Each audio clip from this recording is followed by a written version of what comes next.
stress is unavoidable. We all experience stress, and stress isn't just all bad. We experience a lot of good stress in our lives too. So we can't avoid stress. We can't become immune to stress, but we absolutely can become immune to burnout. That's what my research has been about. We can face a lot of stress, experience it even for long periods of time. But if we're doing the right things, we can become immune to burnout. Stress is unavoidable.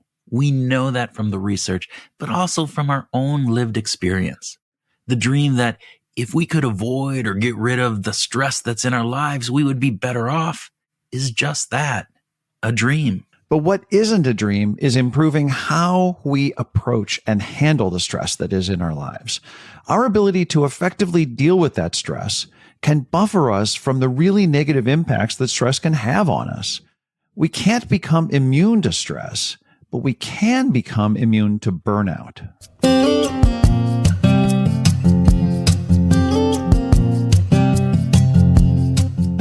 Welcome to Behavioral Grooves, the podcast that explores our human condition. I'm Kurt Nelson. And I'm Tim Houlihan. We talk with researchers and other interesting people to unlock the mysteries of our behavior by using a behavioral science lens. Our guest today is Dr. Kandi Wiens.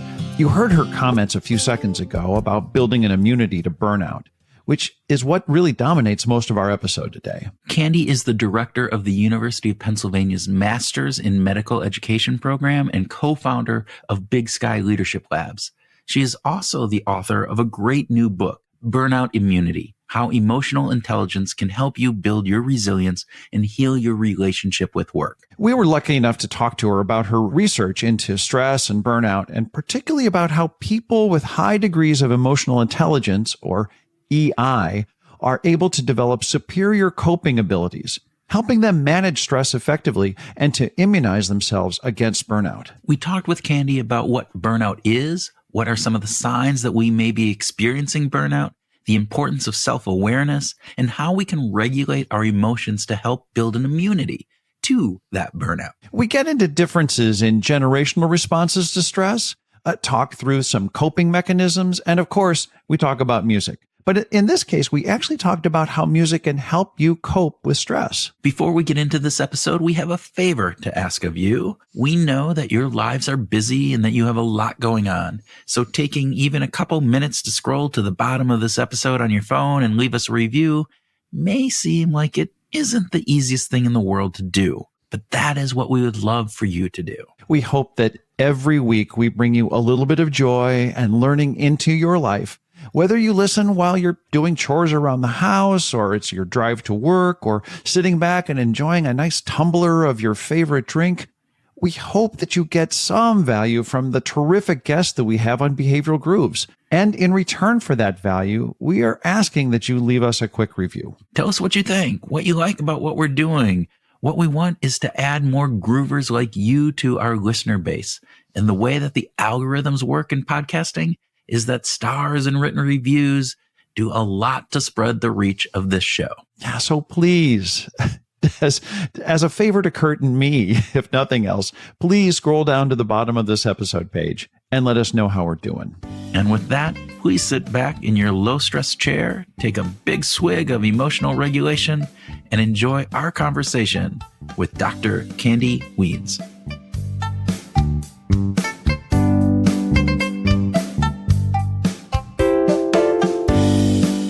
Kandi Wiens, welcome to Behavioral Grooves. Thank you. Glad to be here. We are glad to have you. And of course, we're almost always interested in people's preferences and want to know, do you prefer coffee or tea? That's a hard one because my first answer would always be coffee, but really literally within the last 2 weeks, I've been drinking a lot of tea. So I'd have to say this week it's tea. Why? Why the big change? I've been hanging out with people who drink tea. Oh, social. That's right. Yeah, very cool. I just got back from Victoria, British Columbia yesterday, and they drink a lot of tea out there. So I got myself some good tea. Okay. Well, there you go. I mean, Tim would be very happy about that. He is a tea drinker. I'm a tea guy. Yeah. I do both, but yeah, I like that answer. It's good to switch back and forth too. Would you, Kandi, second speed round question. Would you prefer to have dinner with your favorite actor or your favorite musician? Favorite actor? Oh, Yeah. anybody come to mind? Oh gosh. Meryl Streep. Yeah. Meryl would be My all-time fantastic. favorite. Yeah. Wow. Yeah. Articulate, interesting, fantastic Yeah. body of work. She can Yeah. flex to so many different roles. She really puts a lot into preparing for her roles. Yeah. Yeah. Sophie's Choice being like the first most amazing thing. Okay. Yeah. We could talk about that for a while. Okay. Third speed round question. Are people in the world today more prone to burnout than they have been in the past? Not necessarily. No. Okay. I actually think the answer to that is the answer in my mind is yes and no. Yes, they are more prone because we have a lot more stress that we face outside of our organizations. But no, not necessarily, because I believe that the stress has always been there for people. It's part of what we're seeing is that we're measuring it more. And so we hear more of what is being measured. Yeah, I think we can dig into that as we get into the interview. That was one of the key pieces that we were thinking about as we were doing this. But at this point, we are at the last of our speed round questions. And again, speed round, they're kind of a misnomer because it's never really that speedy. Are stress and burnout the same thing? Absolutely not. No. So stress is unavoidable. We all experience stress, and stress isn't just all bad. We experience a lot of good stress in our lives too. So we can't avoid stress. We can't become immune to stress, but we absolutely can become immune to burnout. That's what my research has been about. We can face a lot of stress, experience it even for long periods of time. But if we're doing the right things, we can become immune to burnout. And that concept is fascinating because we hear so much about burnout these days. We hear so much about people just at the end of their rope in various different pieces. And I like this concept of we can build an immunity to burnout. We can't avoid stress. We can't avoid that. Even as you said, if there's a significant amount of stress, high stress, and even if it goes on for a time. So I think that's really important. And so we're here to talk with Kandi about your new book, Burnout Immunity, How Emotional Intelligence Can Help You Build Resilience and Heal Your Relationship with Work. So just in a real quick, we've all heard about burnout, maybe even experience it. But for our listeners, how do you define what burnout is? And how did you start studying it? Well, I love that we're talking about this because one of the things I'm on a mission to do is help people understand what burnout is and what it isn't. It's a term that is getting overused and misused a lot right now.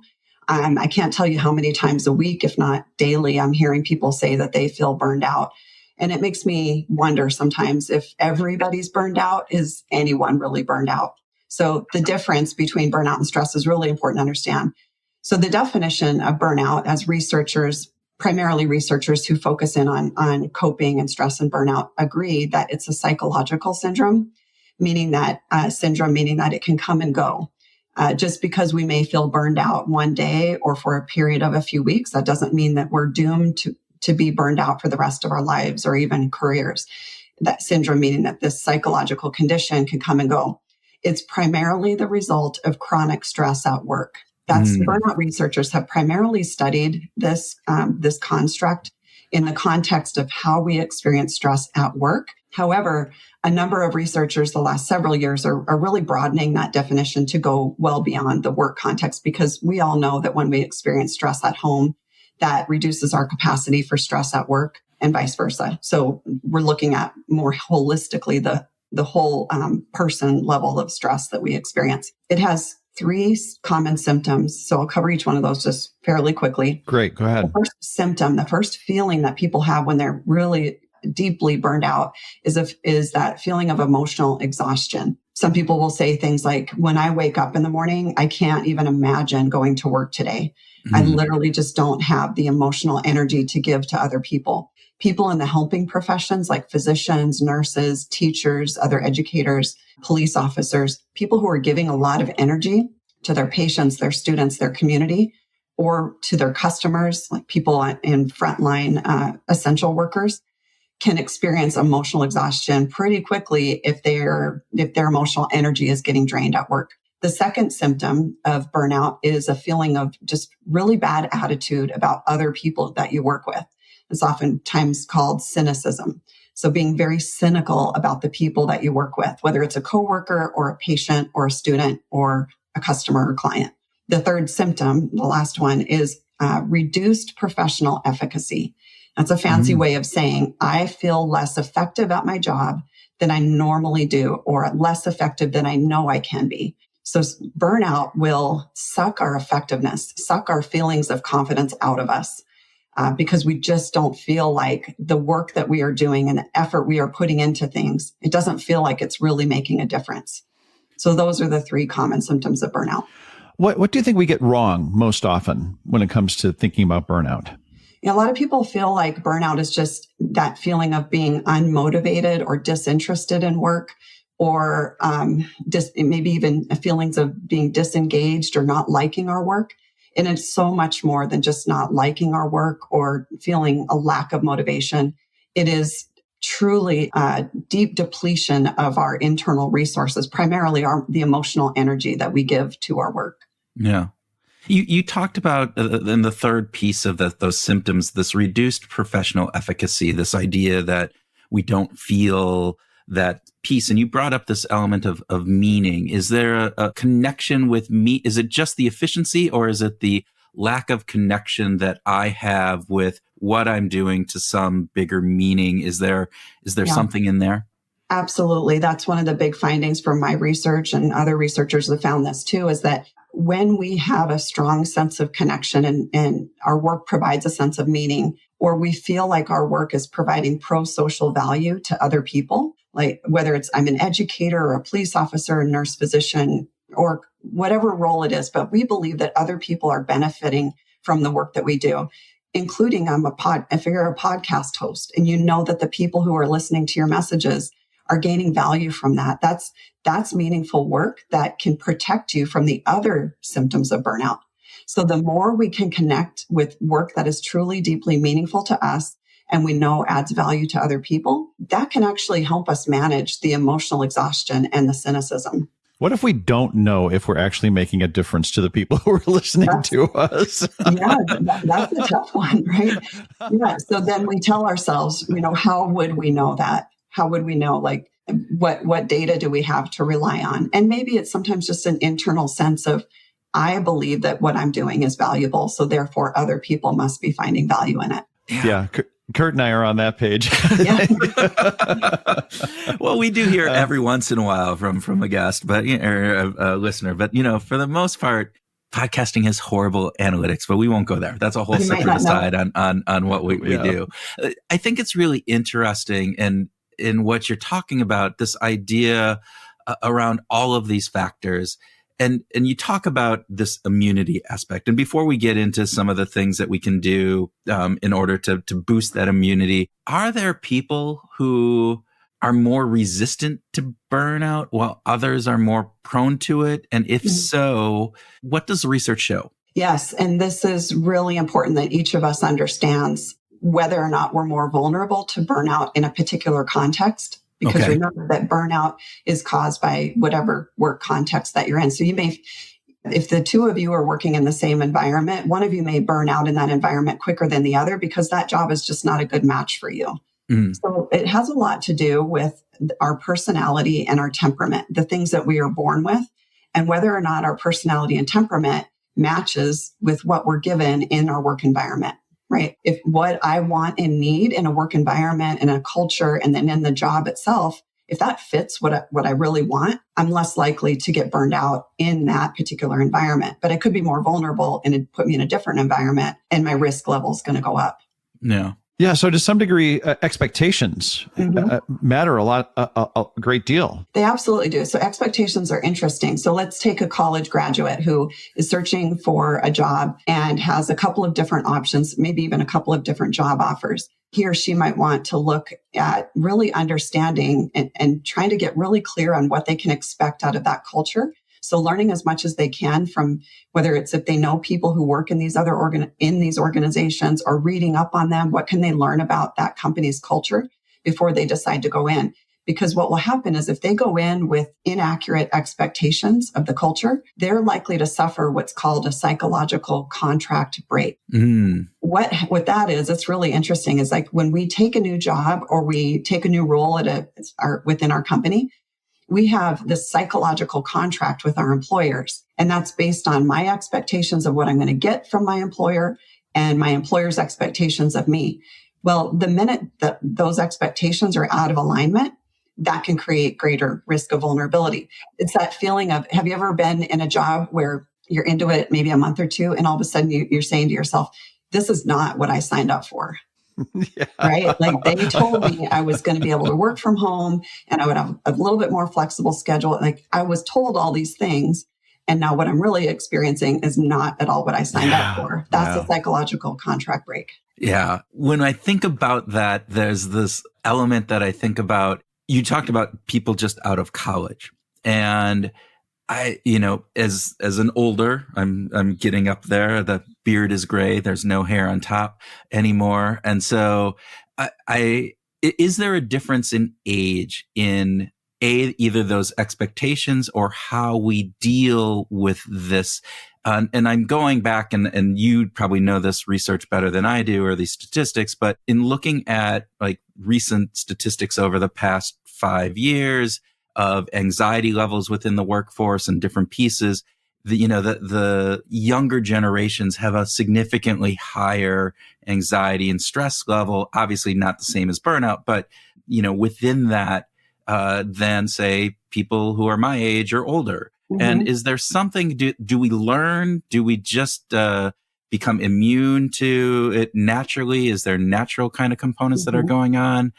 Yeah, this generational question is a big one, and it comes up in a lot of my workshops. So what you just mentioned around a lot of anxiety, that the younger generations are experiencing higher rates of anxiety and depression, and some of these things that can really tap their psychological energy. Mm-hmm. So it can make them more vulnerable to burnout because their capacity to deal with work stress is going to be more limited if they're anxious anyway, if they're dealing with a lot of things outside of work that are causing that anxiety. One of the things I've found to be really interesting that I'm hearing a lot, not in my research, but in these workshops that I run. In fact, I was with a group of police chiefs, 150 police chiefs in Victoria, British Columbia, earlier this week. And we had a long conversation about this. And one of the things that they are seeing is that the younger generation of law enforcement police officers have been raised by parents who taught them how to advocate for themselves. Mm-hmm. So when you have a 25, 22, 25-year-old going into the workforce, raised by a parent who was told to stand up for themselves, push back on their teachers when they get a grade that they feel like they didn't deserve, those younger workers are likely to be much more vocal about how they feel and much more vocal about how much they might not like the job or their boss or the culture. They're just more vocal. And that's really frustrating for the older, more experienced officers or leaders. It's really frustrating because they were raised by parents who taught them that you wear your stress like a badge of honor. Yeah. Yeah. Right? And you follow the rules and you're loyal and all those kind of things. Yeah. You suck it up. You trudge through. You just, and you go on to the next day and the next day.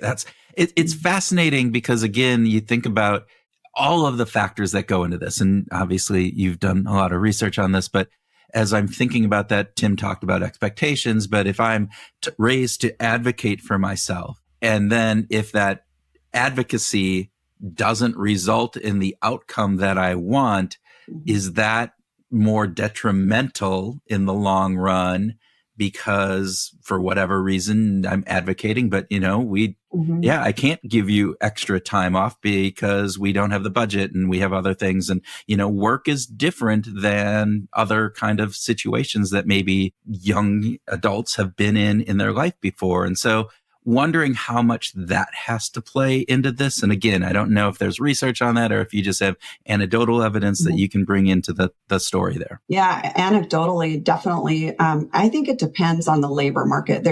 If you look at different professions where the labor market is really tight. Law enforcement, for example, it's like every agency that I work with, and I work with dozens of agencies in the US and Canada, they're telling me like they just cannot find officers. They consistently have, openings of 50 to 100 officers in a medium-sized city. And so if you think about a younger officer, 22, 23 years old coming in, they're advocating for themselves. Their boss doesn't give them what they want. They're out of there. They're like, I can find another job somewhere else. So, but then there are labor markets where it might be much more competitive. Consulting is one. And I was in consulting for 20 some years. So we saw that labor market have its ups and downs. And there were definite correlations between when the labor market was really tight and we needed these consultants to stay, the consulting organization would bend more to what it is the employees were trying to advocate for. And then, when the labor market was not as tight, it was just a different story.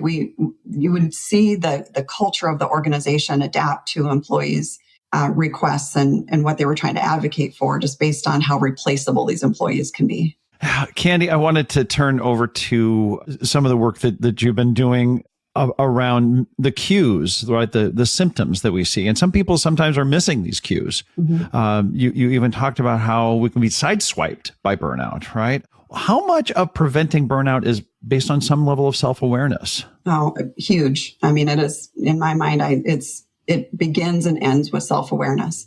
Yeah. And maybe this is where it might help if I share my personal story just about how important self-awareness is. So I was about 15 years into my very lucrative management consulting career, doing quite well, getting promotions and raises and lots of recognition, thought things were going well. On the outside, I looked like the picture of success and had a great family, house, all the things that most women want when they're raising a family and have a full-time job. And I started noticing, I felt stressed, but I was not paying attention to the signs of what the stress was doing to me or doing to my family. And in about 2011, I noticed that I was missing out on some meaningful moments. I missed out on the Mother's Day event that my youngest son had when he was a kindergartner. I was out of town. I was traveling for work or school. I don't even remember what it was. And I got this video from his teacher of him saying, how much he missed me and he was proud of me and all of this. And it just hit me that not only did I miss out on that meaningful moment, but he was the only kid in his classroom whose mom wasn't there that day. And that just broke my heart when I found that out.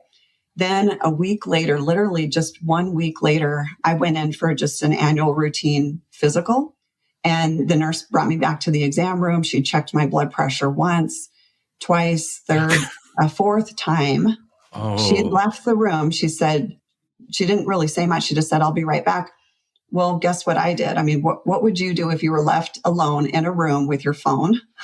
You start Googling. Yeah. Well, what are the consequences? What could it be? Or you start working. You start texting and responding to emails, which is what I did because I was always on at work. I was one of those people that was always on.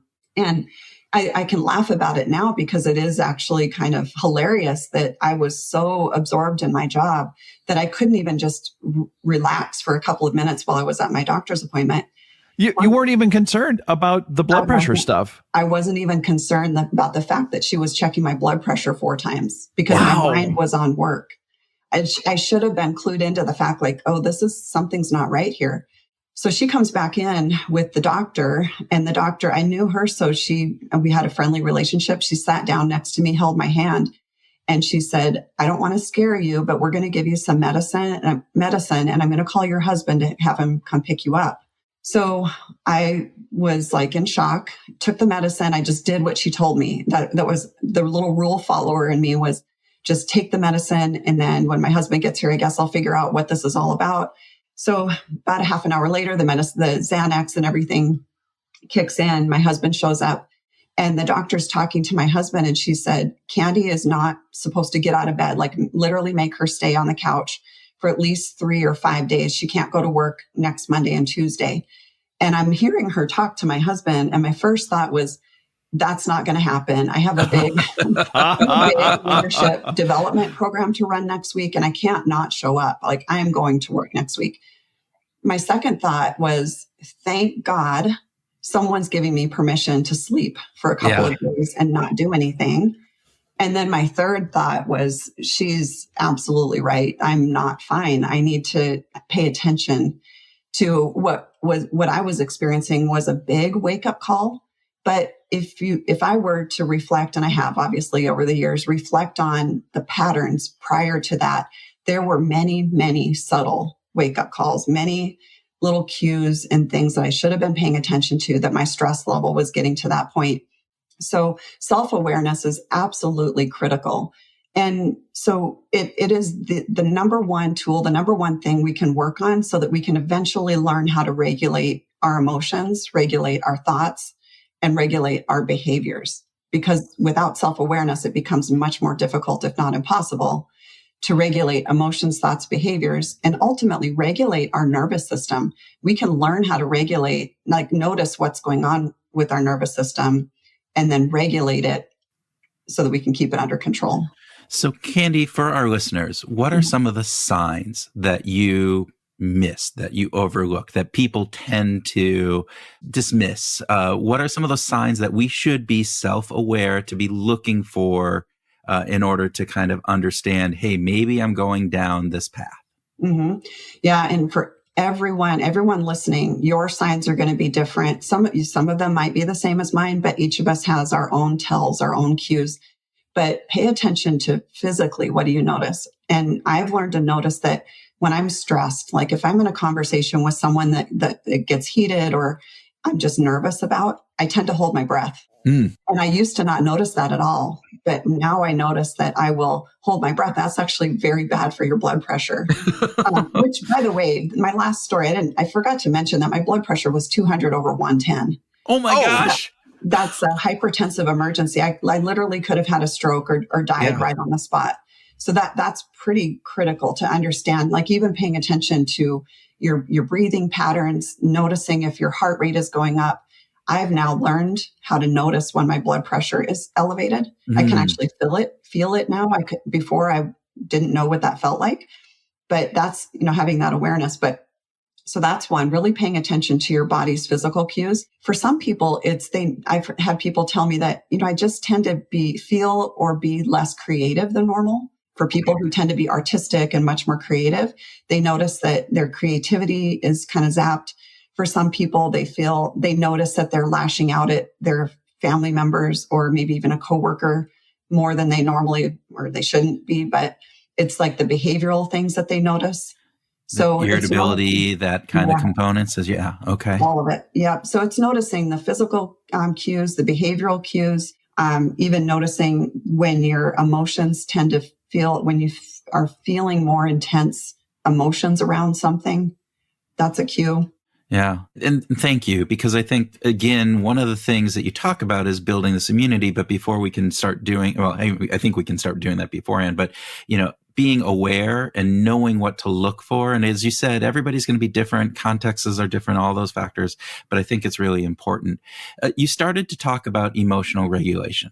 And so can you talk a little bit about, all right, so if feel like, maybe my sleep is getting a little less than I want it to be. Maybe, I'm feeling that blood pressure go up or my breathing getting shallower, various different pieces of it. How do what are some strategies that I can do to help regulate those emotions? Yeah. The first thing is to recognize that stress triggers emotional responses. Whether it's a stressor that makes us feel good, some stress is good for us, by the way, right? Kind of stress that motivates us, makes us feel interested and engaged.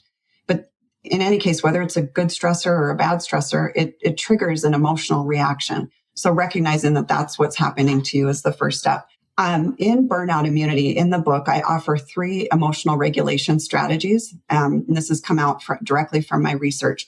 The first one is to recognize how much emotional investment you have in your work and then work to manage that. Some people get overly emotionally invested in a conversation, overly emotionally invested in how much of their budget there is going to be cut, emotionally invested in a reorganization that's taking place. They get more emotionally invested than they really should be. It's almost like an overreaction emotionally to something that they might not have any control over. So I write a lot about just how to do that, how specifically to regulate your investment level.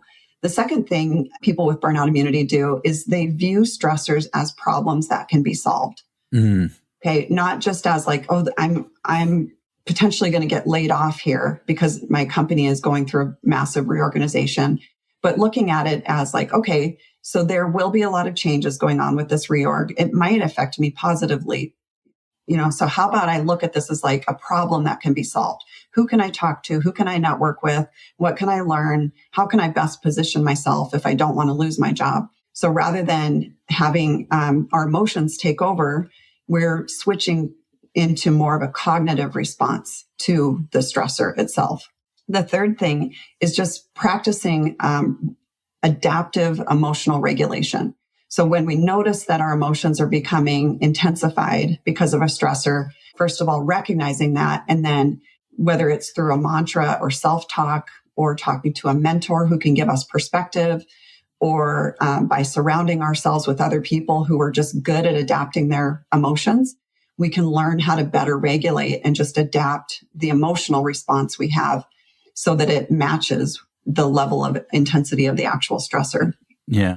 Kandi, you talked about companies going through mergers and acquisition, and I just was working with a large organization that got merged, and part of it was working with this team about that transition period from when the merger was announced to actually when it was done. And there's all the silent element where they can't give that, they're forbidden from giving information because of the FTC and regulations and various different pieces.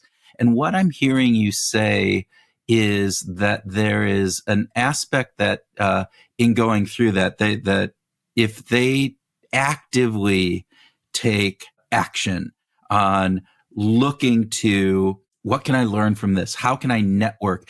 All right. If I do get laid off, what are some of the skills that I can learn in this period that will help me even after the fact, or getting a new position within the organization that's acquiring us, various different pieces? Am I interpreting that correctly? Absolutely. Yeah. Yes. This is really, really key, especially for people who are experiencing this kind of massive change.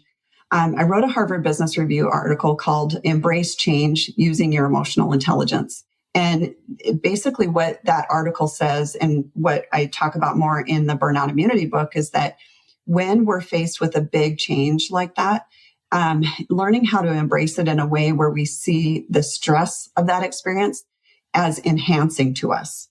In other words, instead of viewing the stress of a big reorg as a big, scary, threatening thing and immediately jumping to a reactive kind of stance where just I'm so afraid that I'm going to lose my job, or I'm going to, whatever bad things we're telling ourselves, if we can really change the stories that we have and frame it more positively, then our actions can follow our positive thinking. So if we have a more positive outlook, if we have a view that the stress of that experience is actually going to be good for us, I'm going to learn something here. I might have a new opportunity that I might not even be aware of.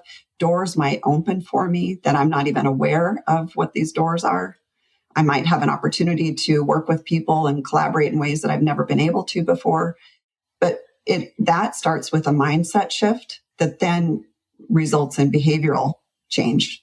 It's interesting. I often see people who are new in their career have a difficulty sort of differentiating between risk and uncertainty. Like our bodies kind of feel the same thing, whether it's risky situation or it's a completely uncertain situation. And you mentioned this idea of, well, there might be a layoff. Well, there's a certain degree of uncertainty in that because we don't know if we're going to be affected, but we could look at it as a risky situation, say, what's the likelihood, like this cognitive processing, what's the chance of me getting laid off? And then what would be the chances of me finding another job? Like there's this cognitive processing that could happen, even though there's just this one core feeling in our body that's just like, stress. Yeah, that's exactly right. It's training ourselves how to regulate, like bring our emotions down so that we can turn on the thinking part of our brain, where we're slowing our thinking down a little bit and not letting our emotions overtake our thought process.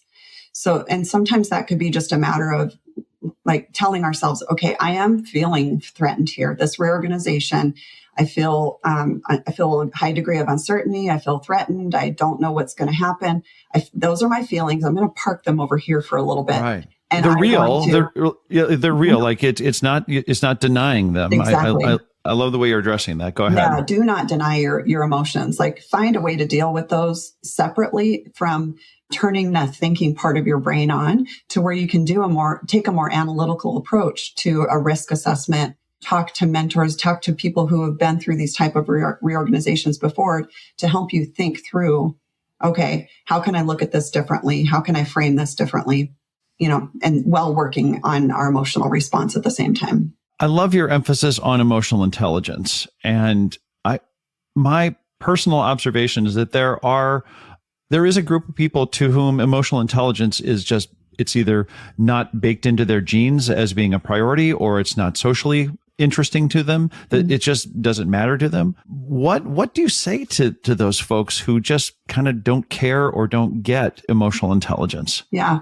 Well, it's the evidence points to just the power of emotional intelligence. I'm not the only one who has found so much value through the research anyway. I mean, there are literally 40 plus years of really solid, high caliber, rigorous research around emotional intelligence and the ways in which EI protects us, not just protects us from burnout, but also can help us lead other people effectively and work effectively in really complex social environments. So the evidence is there. I mean, it's hard to convince people. I would just ask someone who might be a bit of a skeptic around EI or hasn't quite embraced it to think for a second about someone that you've worked with, whether it's a boss or a coworker, or maybe it's a teacher. Think of someone who you believe has made a really positive impact on you, has influenced you, or has instilled something in you that is, a meaningful characteristic. And then look at that person's behaviors. And if you were to make a list of what that person was doing, the characteristics that they brought out, but they also what specifically did you observe them doing? 99.9% of the time, what you're observing are emotional intelligence behaviors. Yeah. I love the being able to point to somebody in their life, right? That is, again, as much as we talk about how the research shows this, the research shows that, we know that, people's individual experiences are those pieces that really are driving some of that behavior change that they need. You write a lot about self-care practices to help us stave off burnout. Can you talk a little bit about some of those pieces and help our listeners understand a little bit about what some of those self-care elements can be? Yes. I think we hear most commonly that self-care is about taking care of ourselves. And this is all true. And I stand by this, that we do need sleep and exercise, diet. We need to take care of ourselves psychologically. I think one of the number one things we all can do a better job at is watching our self-talk. Huh. So when we make mistakes or when we say or do something that we might regret a little bit and we feel a sense of shame and we might be beating ourselves up, recognizing that that's number one, that's what we're doing. And then ask ourselves, okay, what is that doing to me? When I say these things to myself, what is that doing to me? Is it making me feel better or worse? Is it making me lash out at other people? Is it making me shut down when I should really be opening up and contributing in a meeting? So I think just self-care to me begins with two questions. I ask myself these questions every day, sometimes throughout the day. What am I doing? And what is it doing to me? I hear oftentimes on self-talk the concept of saying, all right, you're beating yourself up over this, but if your best friend had done that, what would you say to your best friend? Which is usually very different than what you would say. And it's usually more positive, right? It's like, it's okay. Nobody really, I know you had a stain on your shirt and you presented in front of everybody and you're embarrassed, but nobody will remember it in 2 days, or they'll laugh about it and it's okay. Mm-hmm. But, for yourself, it's like this, you just ruminate that over and over and over in your brain. So are there specific strategies that you use when you think about, refining that self-talk for people? Is anything like that? Mm-hmm. Yeah, absolutely. So that having negative self-talk is just one form of a thinking trap that we can get caught in. And thinking traps basically can steal our attention away from reality. So we get caught in maybe a thinking trap where I might feel like I'm an imposter. We've all heard of imposter syndrome, right? So imposter syndrome, or being too hard on ourselves, or having overly high expectations of ourselves. These are all forms of this inner imposter. And I write in the book about, don't get conned by that person or by that self-talk. Don't let that voice in your head con you into believing something that really isn't true. And self-awareness is where it starts, like always, becoming aware that that's what we're doing. Reflection, again, asking ourselves, okay, when I do that, when I talk to myself like that, what is it really doing to me? Is it holding me back from being the best version of myself? If the answer to that question is yes, it's holding me back from engaging with other people or from presenting myself in a way that I feel proud of, then the answer is pretty clear, right? That if what I'm doing is not good for me, it's not resulting in something that I want, I might need to change the way that I talk to myself first. Kandi, I'm curious about the role that music might play in self-regulation, emotional regulation, stress management, ultimately, burnout management.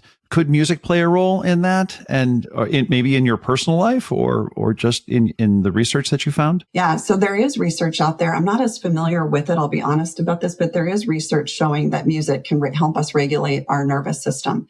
For some people who tend to be more auditory, their stress response and their nervous system can regulate more easily if they're listening to music. But music in general can be a great way to just kind of get yourself out of your own head, let yourself escape for a few moments or however long you want to from whatever the current situation or stressor is that you're faced with. It can just help you escape and get perspective and just kind of disconnect from whatever you're experiencing in that moment. Yeah. Tim has heard me talk about this multiple times, but I've had sleep issues for years of having insomnia, waking up in the middle of the night, and then brain start acting and ruminating in various different pieces. And one of the best solutions that I've come up with is I bought these. We're not being in promotion these, but they're sleep phones. They're basically a headband that has speakers in them. Yeah. And so I can listen to them at the night. And I will turn on, I have certain playlists. And what I find is that it's ones where I know the words. And so what my head does instead of ruminating is I start singing the words of the song, and all of a sudden the rumination goes away, and I am just left with here's the music. And Tim is amazed that sometimes it's because it's not quiet, calm stuff. No, it's not always quiet, calm stuff. It can be pretty aggressive kind of music, but it works for me. And so I hear exactly what you're saying about some of that music regulating some of that emotional components that's going on. Yeah. You're familiar with these headphones? Yeah, I have them. Yeah. Yeah. That I think it's fascinating.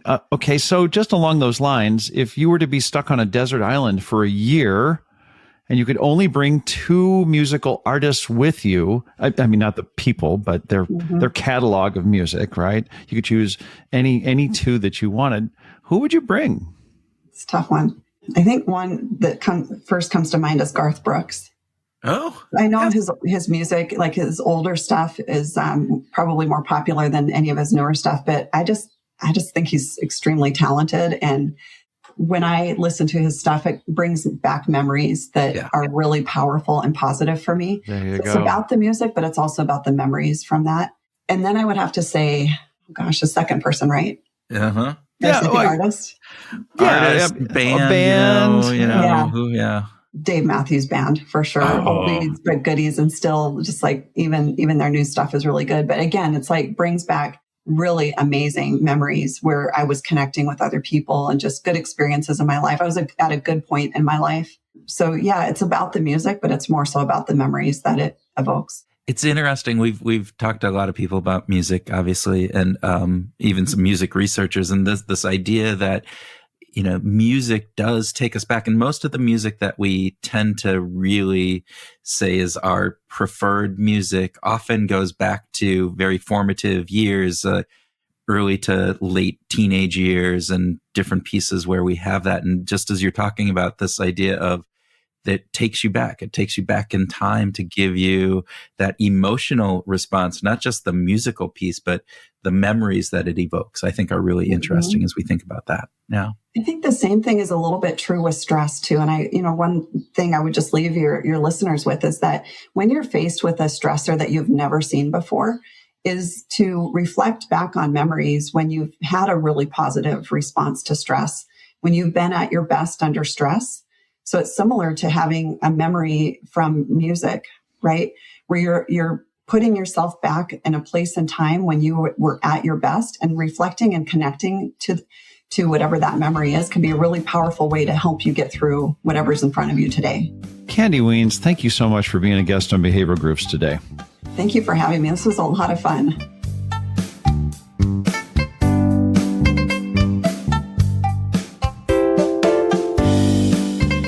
Welcome to our grooving session where Tim and I share ideas on what we learned from our discussion with Kandi, have a free-flowing conversation, and groove on whatever else comes into our emotionally regulated brains, Tim. Isn't that lovely? I love it. That sounds like a utopian space. Our emotionally regulated brains. I wish I had a emotionally regulated brain. That would be nice, wouldn't it? I know. Well, you do to some degree, right? We all do. To some degree. All of us do to some degree. Well, you and I both took the quiz, right? And we're both up there in the mile. What was it? What was this? Moderate. Moderate, yes. Yeah. You're at a moderate risk of burnout. Yeah. But moderate, it's better than we're in burnout. There you go. That's good, right? And then it's better than a high risk of being at burnout. So, we got that going for us. Talk about Mr. Silver Cloud or silver lining there. That was very good. I like a silver cloud. That'd be cool. There you go. All right. What do you want to talk about? Well, let's talk about silver clouds. No, let's talk about, so I think the big takeaway for me, lots of big takeaways. This was really, I was really pleased with kind of the conversation, because I think it's really important. I think there's a lot of people who are experiencing this, and as we were talking, got into a lot of like, oh, I'm doing work with organizations where it feels like people are going through this and people are living this as we talk about it. So I'm really excited about that. But I think for me, there was a couple big pieces. One is this idea that stress and burnout are not the same things, right? That stress is this unavoidable piece, as we talked about at the very, very beginning. It's how we open this up, right? And that stress is not always bad. Stress is good and bad. And we knew that, but it was nice reinforcement. But this is a component of, there's always stress in the world. And if there wasn't stress, we'd find stress, because we need stress to a certain degree, right?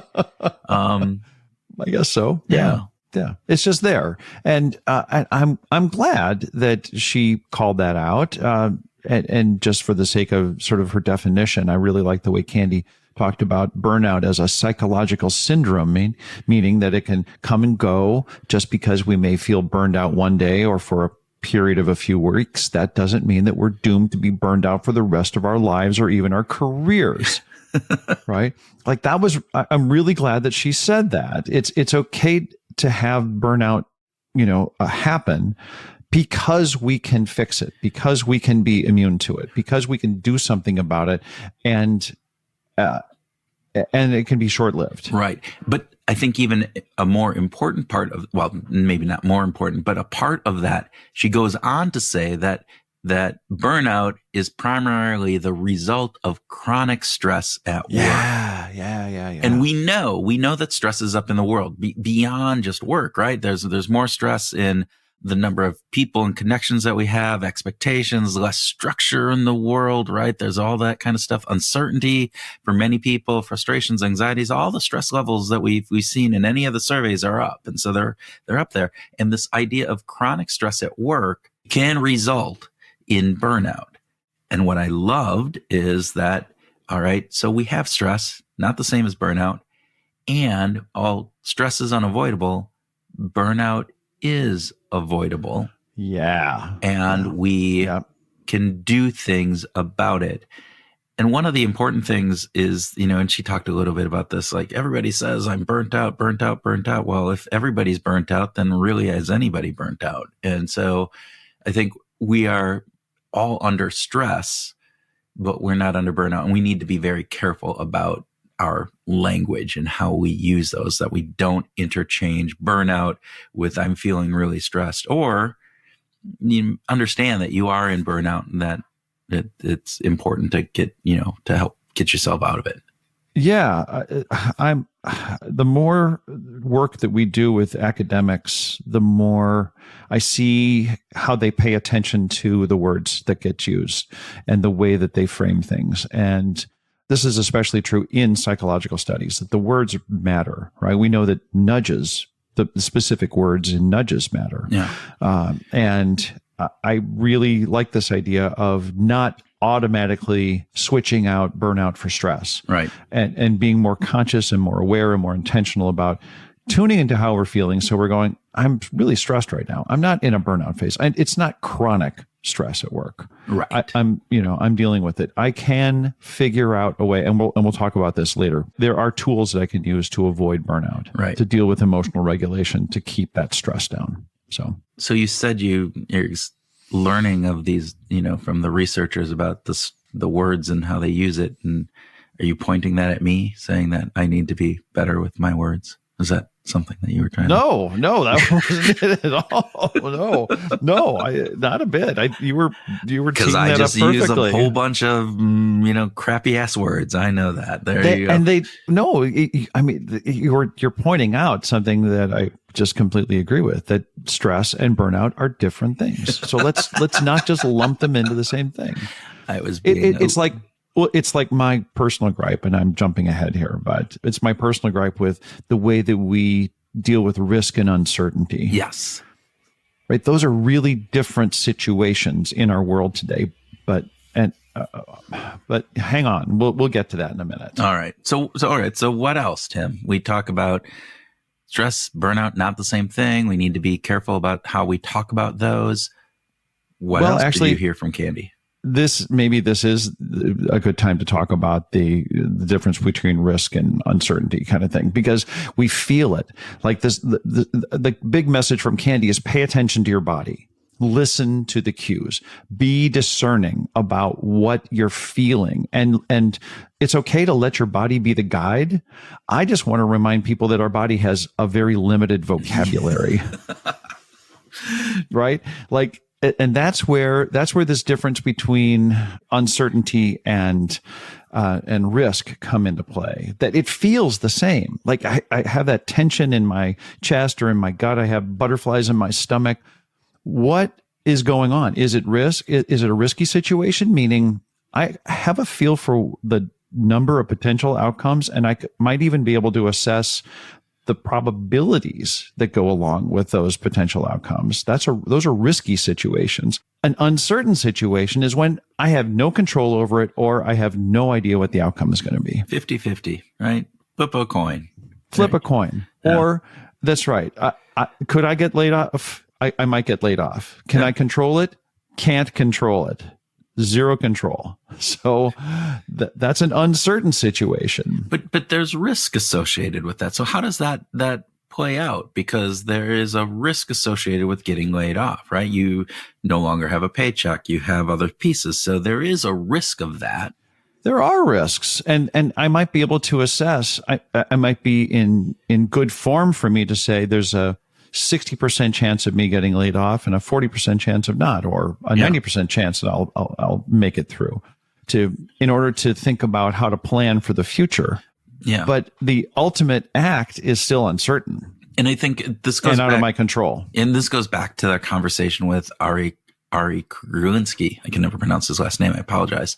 But he talked about that because he talked about uncertainty, and he said, we're not really that concerned about uncertainty most of the time. It's that there's some risk. The negative outcome of that uncertainty is what really gets us going, right? That's right. And so it's the fact of, all right, so, you pick a number between 1 and 10 and you get $1. All right. Well, that's uncertain, but the outcome is not that big. So it doesn't really bother you that much.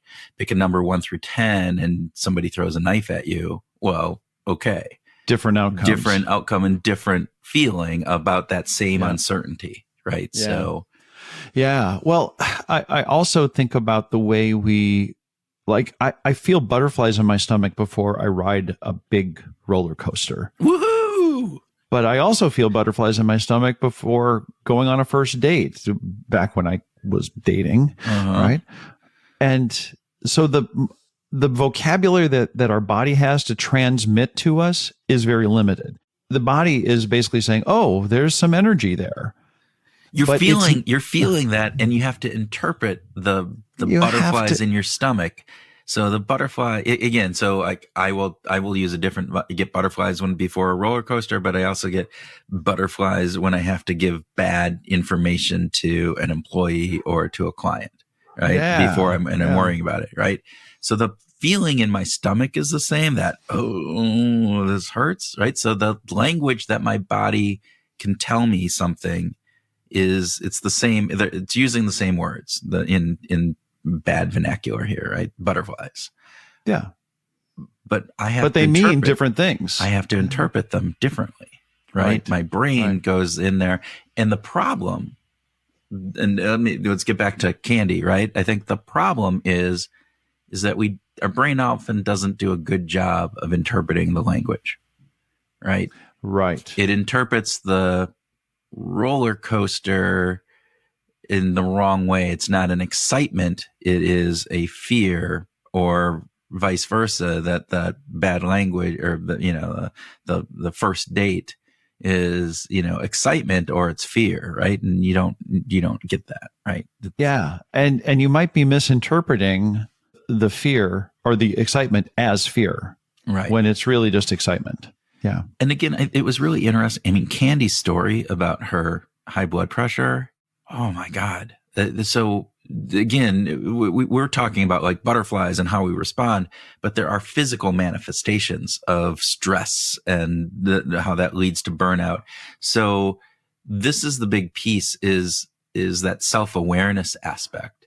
Yes. Because too often, our body is saying things. It has a limited vocabulary, but we're also not listening to our body. So our body can be screaming shit at us, and we're just like, la, la, la, la, I'm not hearing you. Go ahead, body. You're high blood pressure, but I don't care. I'm going to go on. Because I'm too busy. I'm too damn busy. I got too much shit going on. Yeah. I'm sitting in the doctor's office waiting for them to tell me that I'm going to be staying at the hospital. And I'm checking my, emails, and it's like, I got to take care of that. I remember that vividly. The morning that I was at work early, of course, it's like 7:15 or something, and I'm in the office, and I got a call from my brother saying, our dad just died, and you should, think about getting to St. Louis. And I said, well, I'm leaving the office in an hour, and I've got a business trip in Philadelphia and then New York. And, I guess I'll just route my way back. It's like, it was like totally stupid. Like, no, your dad just died. Get on the plane and go to St. Louis. Just be with your family now. But, so I remember my body feeling like, oh, this isn't good news. But it took me a while to intellectually and cognitively process it properly. So, which gets to, I think, Kandi's big piece is regulating our emotional response. This idea that identify those triggers, those cues that say you are in here, but then what do you do about that, right? And this idea, I think, is really key. Stress triggers emotional responses, good or bad, right? Mm-hmm. Sometimes stress helps us focus and work harder for short periods to achieve something meaningful, not meaningful, right? And sometimes stress doesn't. And sometimes stress keeps us from that. This idea that there's bad, but not all stress is bad. But we need to understand how to regulate the emotional response of that stress. Right. And just a comment on emotions. Emotions are really an important way for us to interpret the world.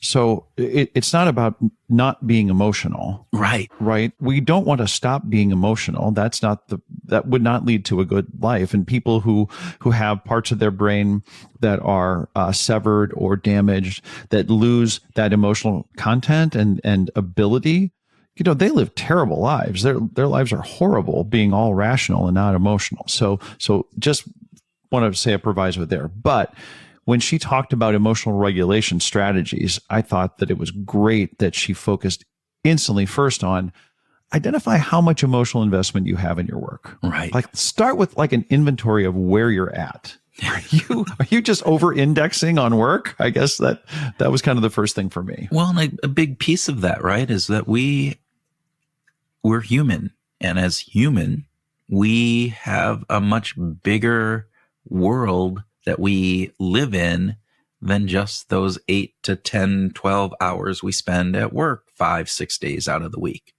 or we should, for most people, right? Yes. And I think that's very, very important. And then going back to this investment, oftentimes at work too, we feel like we're putting all this emotional investment in, but we don't have control over the outcome, right? We're not always in control of how the business does or how that responds. Again, I mean, I do a lot of work with companies that are going through transitions, whether that be acquisitions, mergers, layoffs, etc.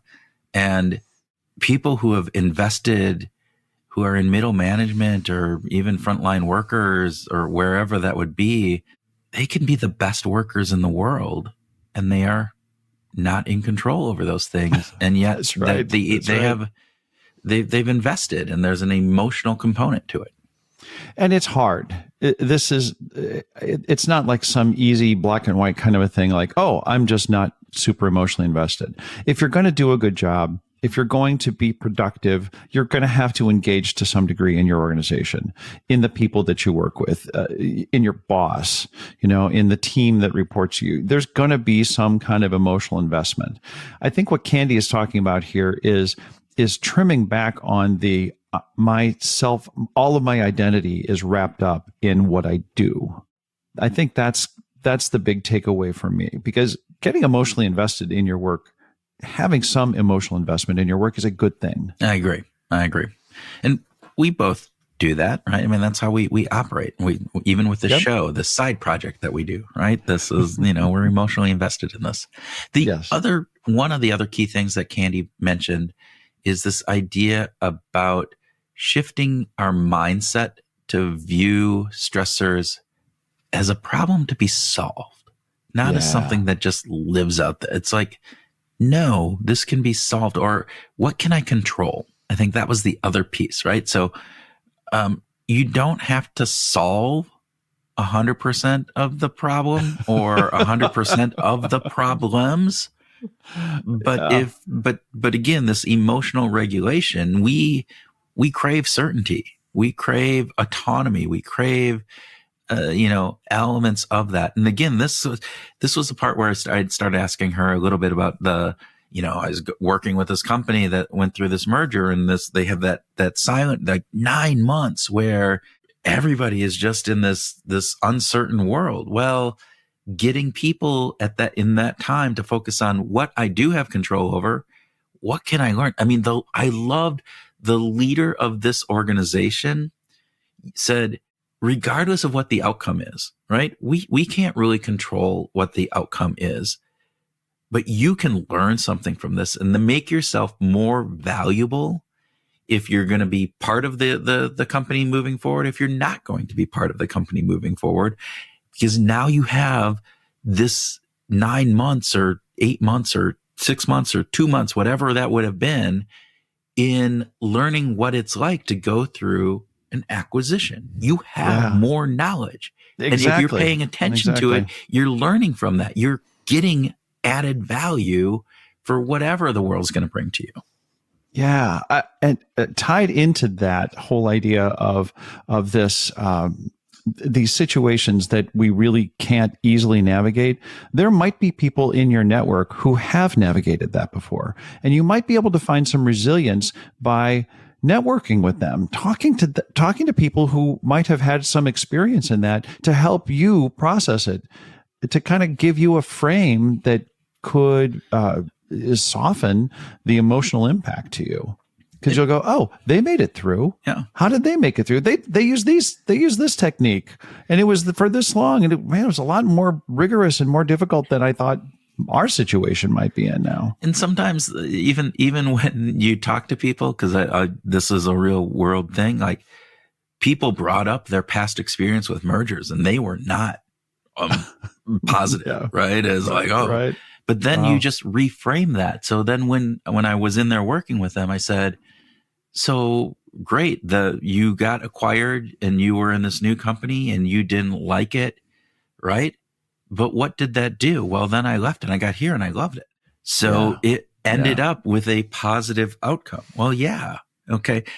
So is it all? Oh, I guess it wasn't bad. It forced me to go and to move, and it led to a better end result. So again, even just not that initial response, but looking past that initial to say, how did this ultimately impact you? I think those are all really good things. Well, and two things related to that. One is, and I'm going back to Annie Duke, you don't have to measure every decision or every experience by the outcome. Not everything needs to be measured by its result. So there's that. And then the second thing is, not everything is just black and white. You talked about solving 100% of the problems. Well, how about solve for 60% of the problem? Solve for 80% of the problem. Solve what you can. Solve for 20% of the problem. I mean, you're moving. Yeah, and that's okay. But acknowledge that, make that a part of your language to go, I don't think I can solve for 100% of this because there's certain parts that are outside of my control, but here's the part that I can solve for. So in a couple other pieces, I think that just Kandi talked about, right, is this practice adaptive emotional regulation, this idea of become more aware of what happens when we get emotional uptight or when things, happen to us, so we can become better at regulating our element, that mind shift, right? The meditation, the mindfulness, the self-awareness of how that is. And what can you do, right? What are the ways of shifting your mindset to say, again, in this possibility, I may not have a job at this new company, but what doors might be opening up for me? What are the ways that I can leverage what I've just gone through into something better, right? Right. Like it's not just about what's happening now. It's, geez, I've been in this job for 1 year, 2 years, 5 years, 10 years. I've learned all these things. I've got all this experience now to equip me for whatever is coming next. So my favorite part of this discussion, big surprise, was how easy it was for Kandi to acknowledge that music plays a positive role in regulating our emotions. Dun, dun, Just, I know. It just made me happy that, you use music. You get hit with emotional trigger. Can't easily manage that one. Hey, you know what? I'm going to bring up a song that I know will put me in the right frame of mind. And people, you can't see Tim's face right now, but there's a big ass grin on it. It is just, it's like, oh, you're loving this. So fully agree. And again, I think it was really, it is a big piece, and it's part of what we've learned over the many years that we've been doing this, is that music really has power. And if you can be purposeful about bringing music into your life and to those situations, it can really help out. So agreed. Okay. I'm going to leave just a last piece before we wrap this up is, look, we both took the quiz, right? Mm-hmm. We talked about that. I'm not going to go into our results, but it was, they weren't great. Well, moderate risk. It's it's not horror. It's not great. It's one of those things. And and again, understanding that, hey, this is temporal. It isn't a cause. This doesn't mean this is where I'm going to live forever, and I will get through these different pieces. It'll be interesting. I'd be interested if I went out in a month and took that quiz again, right? How I'd be. That'd be interesting. But I think it was helpful to identify where I am and kind of make that self-awareness a little bit more self-aware. And therefore, if you want to go take the test, it's real simple. It's free. It's out at kandiwiens.com. So KandiWiens.com. And it pops up. You can just click and take it. And then, it's really cool. Absolutely. Absolutely. All right. I think we've covered the points we want to cover. I think we have. And I do want to remind Groovers of a couple things. And maybe you can help me on this, Kurt. First, I just want to say that what you hear on Behavioral Grooves is important to us. And we would love it if you would give us a quick review or leave us an even quicker rating on whatever app you're listening to us on. It goes a long way in the algorithms that podcast engines use to suggest podcasts to new listeners. So your review is like a pay it forward kind of a thing. It's actually helping other people more than it's actually helping us. But we just want to thank you in advance for helping us out. Yes. And so with that, this episode's going to be done really quick. So just make an intention to go as soon as we're done and we say thank you for going out and finding your groove. Stop and scroll down to the bottom and leave that right when we're done. And then secondly, we do this for the love of it. We've racked up more than 400 episodes in the last six and a half years. Oh my God, Tim. I know. We do this because we love it. And if you like our work and have a reason to think that it could help you or your organization, we would love for you to call us. So, I work, I'm founder and president of the Lantern Group. We specialize in helping organizations with their employee engagement and motivation and helping companies thrive through transition. I mean, it's one of the big pieces that we're really doing. So again, all of this work that we just talked about with Kandi is applying that inside of organizations when you're going through change, when you're going through some of those big things. We work with organizations to help leaders and to help employees manage through that, as well as your sales employees and making sure that they're motivated and engaged. And we can help with the incentives and the communication and just in general communication. Anyway, we can help with a lot. Tim is an organization and change management expert. And since he's recently out of a regular gig, you should hire him. You should just, offer him a big old, package, because he will bring more value to your organization than, the few $100,000 that you'd have to pay him to come and work for you. But do it because it is awesome. And he would help you, drive your company to new levels in the stratosphere. And you might even get mentioned in behavioral groups once in a while. I would just say that thank you for that, Kurt. Let me just say that we love doing the work even more than we love talking about it. Okay. I don't know. I like talking about it though too. So there you go. It's maybe equal. It depends on the day. Depends on the day. Could be equal. There you go. It could be. Okay. So with that, Groovers, we hope that you take some of Kandi's evidence-based insights and you use them this week to help you. Remember, this is where you start scrolling down to the bottom to leave that review, right?